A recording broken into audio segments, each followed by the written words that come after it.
What's up guys, Erroneous here, and I am currently doing, I believe, S12 Curse City. I'll double check, it's hard mode Curse City. Now, I started playing already, and I was playing Marvel Rivals in the background, trying to go back and forth in between games to do this, but I can't check because I'm already right here, and because I was playing another game, I wasn't really paying attention. So, to beat this, I'm personally utilizing these champs here. I have a rare. I have Melga Steel Girdle, probably one of the strongest champs here that you can use as an epic champion, by the way. Of course, I do have this guy here. I think it's Gamaran. He's actually stronger than you think. I wish they put the names of the champions here. Maybe in the future they will put the names like right above their nameplate, the avatar or something. That would be really nice. They should do that, in my opinion, just in case people forget and they can go back and just take a look and you can see. I also have, I think it's Ghostborn. He's actually super OP as a damage dealer. Of course, you could use other damage dealers as well, but I'll go over those afterwards. But right now, this is actually one of the easier stages, I would say, for Soul Cross Hard. If you have Melga Steel Girdle, she's gonna make it so much better. You don't need necessarily this chick over here, this dwarf that does the AoE provoke. I forget her name too. I'm blanking on names here. Gamaran, Ghostborn, Melga. And then I forget these two here, but of course I'll go over them at the end. Again, you just have to basically A1 the whole time. Once you get down to this person here that's last, this high shield dude, you're basically just trying to heal up, or if you need to, you can use a revive. That's one of the reasons why she's good, is the revive. But then again, Gamaran, I believe, has like a passive revive, if I'm not mistaken. But yeah, so right now I'm just A1ing until the end here. But the name of the game is CC. Anywhere in Curse City is crowd control. That's the whole point of Curse City. They try to force you to crowd control everything. And unless you have full damage, which of course not everybody has that, so you have to go and abide by the sets or the champion's skills. So for Ghostborn, he's so strong because he has heal reduction, he has decreased defense on the A1, and decreased defense, increased attack on all allies, and decreased defense on all the enemies that cannot be resisted. So that's a very, very strong ability. Has a 75% chance of placing a decreased defense for 2 turns after the attack. So if it was before the attack, I don't know, I think he would just wipe him out, but I'm pretty sure he does it after the attack. So we take out the first wave here. I think the second wave is probably the hardest. The third wave's pretty difficult too. I also think they should add into these games what stage you're on. If you can't remember what stage you're on, as an example, I think that it should showcase somewhere. Should showcase you're on S12, or, you know, the names of the champions. That's kind of basic in my opinion, but I know it sounds like something silly, but I think it's something they should be doing. So Nekmothar, easy to lock out, and you can play shields with Melga Steel Girdles. Her shields are really strong. The shields are based off her max HP by 20%. So if you can get her in a bolster set, super strong. If you get her in a shield set, also strong. But at the end of the day, if you want her to just survive and not die, I would go with regeneration or bolster if you can help it. Or if you don't have those, you can go for an immortal set as well, which is just a 2-piece set. Super simple to get from Clan Boss. And you'll have that because this is endgame content. So ultimately, I'm going with Ghostborn ability here. He places a decreased defense on a couple of them. It's unresistible, but somehow I think it's with if you get a weak hit, he won't be able to place it. So that's another thing you have to keep in mind. And then basically I'm just kind of chunking away at everybody over time. He gets frozen because I have a freeze set. Now I personally put a frost set on my Melga Steel Girdle because I don't want her to die, but I also want an additional CC. So I want more crowd control. So I have her in frost set with immortal, I believe. Also crazy strong. We want to steal that increased speed so we can go faster. I want to make sure she doesn't die if possible. Oh, I just remembered her name, Molly Tankard. So Molly Tankard over here is very, very strong for this, but you don't necessarily need Molly Tankard. You could even go with double Melga Steel Girdle or just a single Melga Steel Girdle, and then you can swap out Ghostborn for 2 damage dealers if you wanted to. Double Melga, if you don't have the legendary, is very, very strong here because of all the survivability that she has. This guy is just doing my damage. Ghostborn just hits really hard, right? So he's in a lethal set. Nothing crazy, just lethal. So we're going to keep on A1ing here. And I'm going to try to take out this Necmothar. Of course, this guy over here on the right side, Dracomorph, is also annoying. So I do want to kill the Draco. Maybe I can take out the Necmo with him. Nope, not quite. I didn't get a critical hit. So we'll take him out now. Nope, we got to provoke though. I put Gamera in a provoke set, as you can see. I'm going to go ahead and provoke everybody because I don't want the decreased defense and decrease the weaken. So let's do that. I keep getting weak hits on the Dracomorph, which is kind of frustrating. Go here, block active skills. Yeah, Gamaran's actually super strong here. If you don't have Gamaran, I don't think it's the end of the world if you don't have him. You're going to want to use somebody else who can either support or do damage there with CC. Maybe a provoker, support person that attacks all enemies, things like that. I'll go over some different champions that you can swap out at the end. So obviously this isn't really 18 minutes played. It's because I was, like I said in the beginning, I was playing Marvel Rivals in between, and then I had it running the whole time while I was playing in a match. Alright, so we are almost done with this. Easy enough. Second wave, super simple. It's actually the third wave that's the hardest because of this guy right here. Jingwan can remove CC. So reality is you want to CC one of them if possible. If you CC all of them, Jingwan places a block debuffs on everybody, and then you can't CC. So ultimately you just want to try to provoke one of them if possible. So what I'll do is I'll just do this. Put block active skills. And then we're going to focus on this champion over here. I could put heal reduction or decreased defense. Let's do it on one here. And then let's go like this. He'll remove it. So he only places it on one person instead of multiple. Unfortunately, we get provoked on the Gamaran. Now we can CC everybody. We didn't get everybody, but it is what it is. And to protect myself, I'm going to place the shield. And we got block buffs here, which kind of sucks. The decreased defense on her was specifically to do that, so she does less damage as well. So less damage with decreased defense. And then we want to go ahead and steal the strengthen if possible. We didn't get it, unfortunately. Let's go ahead and place the continuous heal again. We're just focusing and targeting this Harima right now. Do not like Harima at all. Let's take her out. Essentially, I take the Harima out first if I can. And then we're going to go do this. We can heal up as well. Gamaran's also a healer now. He got a buff, that's why. So he's a lot better on the stage now. That's the other thing. Let's go ahead and do the provokes again. And once we take out Harima, we'll do more damage to everybody else as well. Block active. Here we go. Let's try to take out the Harima. Ah, not quite, not quite. I thought that would take her out. There it is. Okay. Harima's gone. Now we focus on Jingwan. Okay, so the threat is gone, basically. So there you go. He actually, his passive kicked back in, so that's a problem. We did not get the provoke, unfortunately. Do a revive again. Do this with the shields. Yeah, so over 10k on the shields is really good.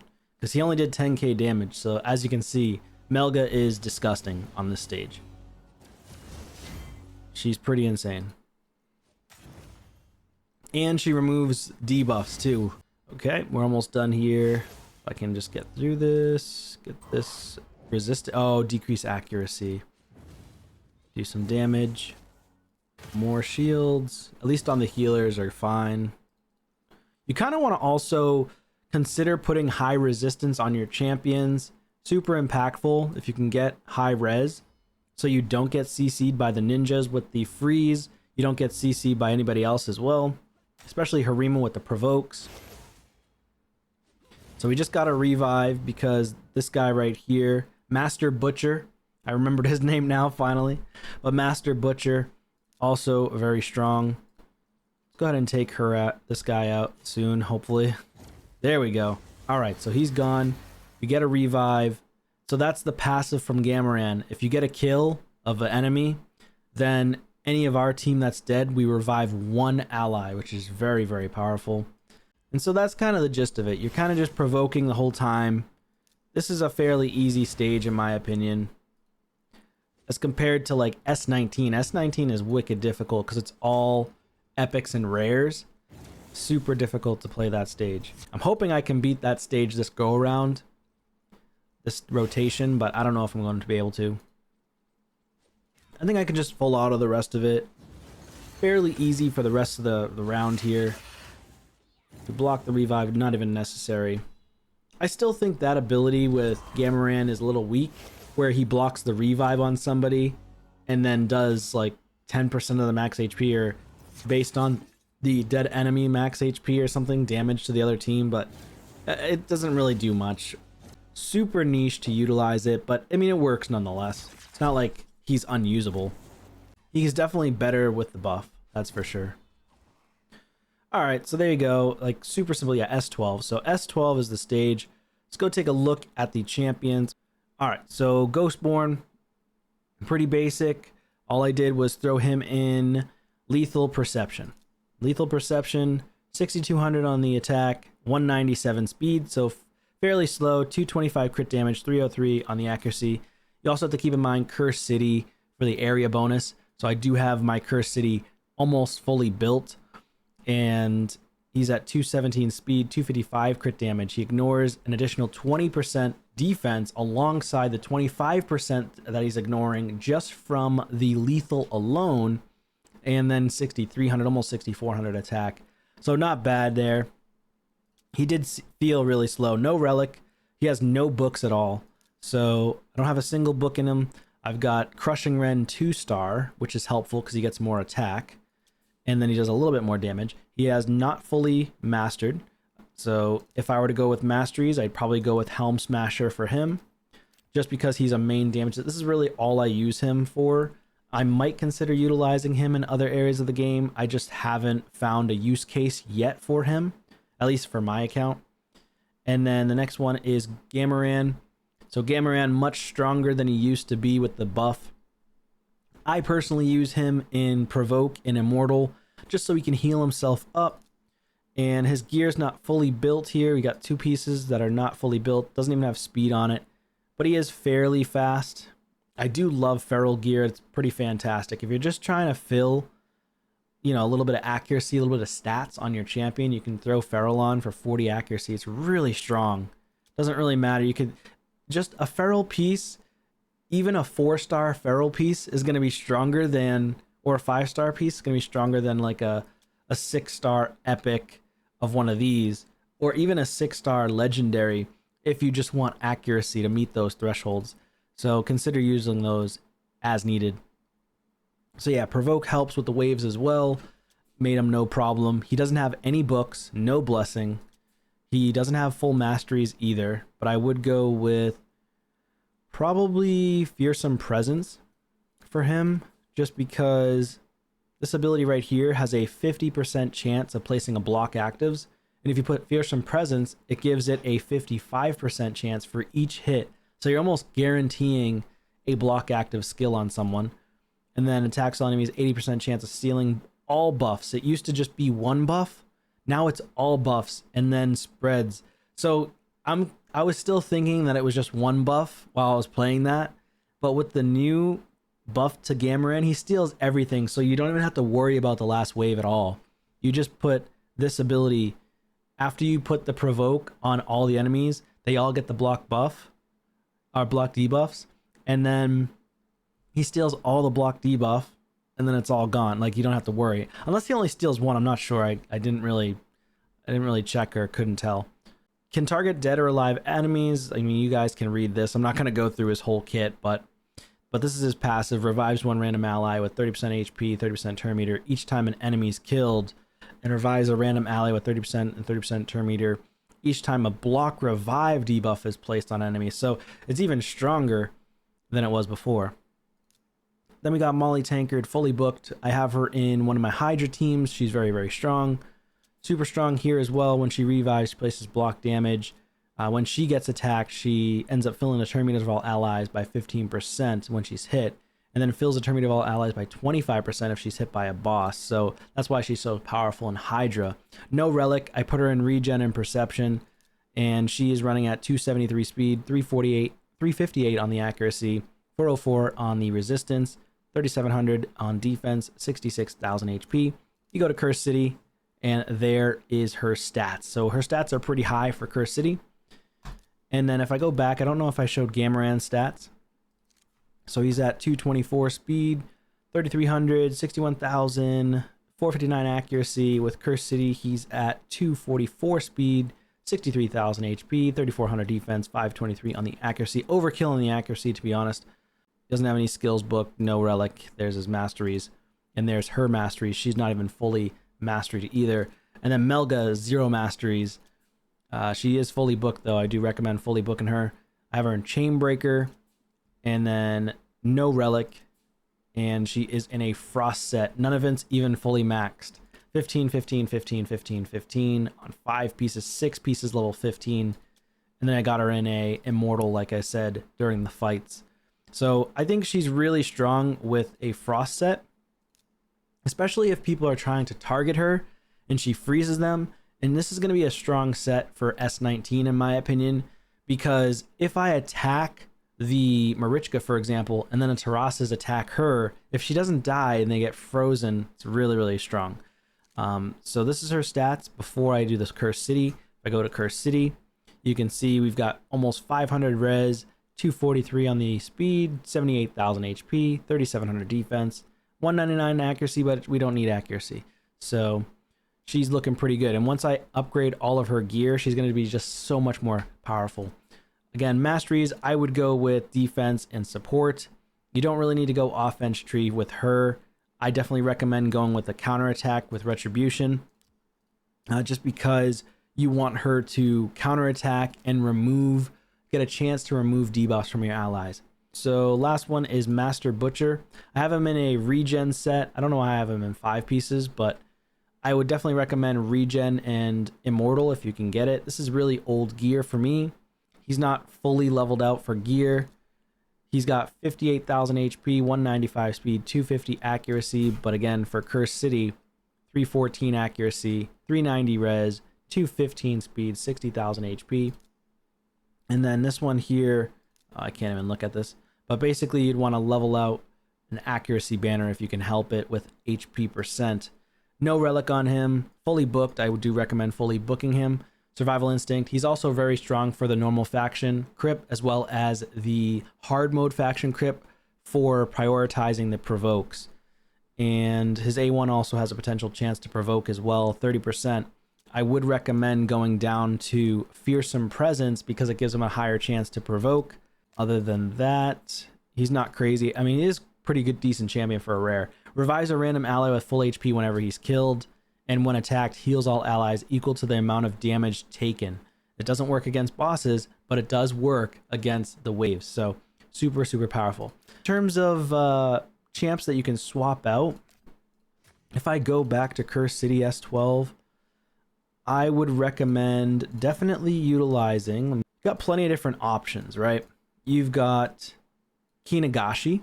This is an option. I would swap her out if you don't have this chick here, Molly Tankard. So Kinagashi, I would go here. Now I have pulled, unluckily or luckily nowadays, but 3 Gamaran over time. Now Gamaran's not crazy. If you don't have Gamaran, then it does make things a little bit harder.